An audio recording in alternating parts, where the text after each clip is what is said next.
Le 28 mai 2014, j'étais au sein de cette paroisse. Je revenais d'une formation au niveau du centre de la mère et de l'enfant. C'était une formation sur la prise en charge psychosociale des enfants en situation difficile. Je rentrais environ 13h30 qu'on a commencé à entendre les coups de fil, mais j'étais dans la paroisse au moment des faits.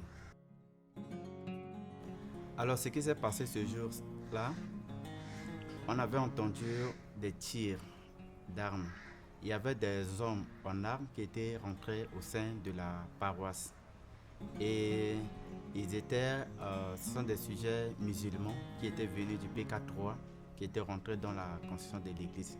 Quand ils rentraient dans l'église, ils commençaient à crier en langue arabe et commençaient à tirer sur les déplacés. Alors parce que l'église habitait les déplacés qui étaient venus des deux arrondissements, du 6e et du 3e arrondissement, c'est-à-dire les chrétiens qui ont fui les conflits, s'étaient réfugiés ici au sein de la paroisse. Alors environ de 13h30, ils étaient rentrés dans l'église, les gens commençaient à fuir. Les gens commençaient à fuir et commençaient à tirer sur les gens. J'avais pris l'habit derrière la grande salle Saint-Denis-Comboni. C'est là que j'avais pris fuite. J'ai pris l'habit là-bas. Ensuite, après là-bas, je suis rampé par terre pour trouver un refuge sous les bagages des déplacés qui étaient dans la paroisse. Alors qu'ils étaient rentrés, commencent à tirer sur les gens commencent à crier, à gémir. Et c'est de là aussi qu'ils ont tiré sur un prêtre qui avait trouvé aussi la mort dans l'église. Donc c'était vraiment de la panique au sein de l'église. Alors ce que j'avais vu malheureusement parmi les enseignants aussi, on avait remarqué certains des jeunes qu'on jouait ensemble étaient parmi les assaillants. On avait vu des corps qui étaient par terre. Il y avait des corps par terre. Il y avait des gens qui avaient eu des blessures par balle. Il y avait vraiment des psychoses générales. Il y avait une psychose générale au sein de la paroisse. Je remercie d'abord Dieu parce que c'est grâce à Dieu que j'étais aussi en vie. Parce que j'étais ensemble avec le prêtre qui avait trouvé la mort avant que je puisse quitter le lieu pour ramper. Donc j'avais rampé par terre, j'ai rampé.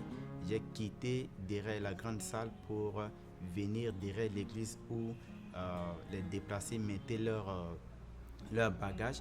J'avais trouvé une place sous ces bagages-là. J'étais avec deux jeunes qui étaient là.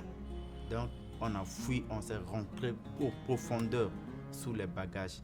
Et quand on commence à tirer, le jeune aussi voulait quitter par peur. Il a voulu quitter la place pour se trouver un autre endroit pour se réfugier.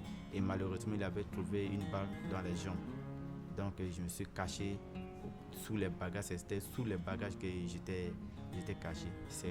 Je dis que c'est par la grâce de Dieu aussi que je suis en vie. Moi personnellement, je dirais que j'ai constaté que c'est l'État ou le gouvernement a oublié les faits qui se sont produits dans la paroisse de Fatima. Pourquoi je dis ça, qu'il y a un sentiment de frustration? Parce qu'il n'y a pas une poursuite judiciaire pour établir les faits, pour qu'on puisse vraiment traduire devant la justice ceux qui ont commis l'acte ou les commanditaires. Donc il y a un silence de mort. L'événement qui s'est passé est tombé dans l'oubliette de l'État. Donc personne ne se souciait de ces événements qui s'est passé. Dans ce sentiment de frustration. Mais nous, étant que survivants de ces événements-là, nous, étant que proches, amis et connaissants de ces victimes qui ont perdu là, on vit encore ça dans notre chair. Cela est gravé dans notre chair, cela est gravé dans notre mémoire, dans notre cœur.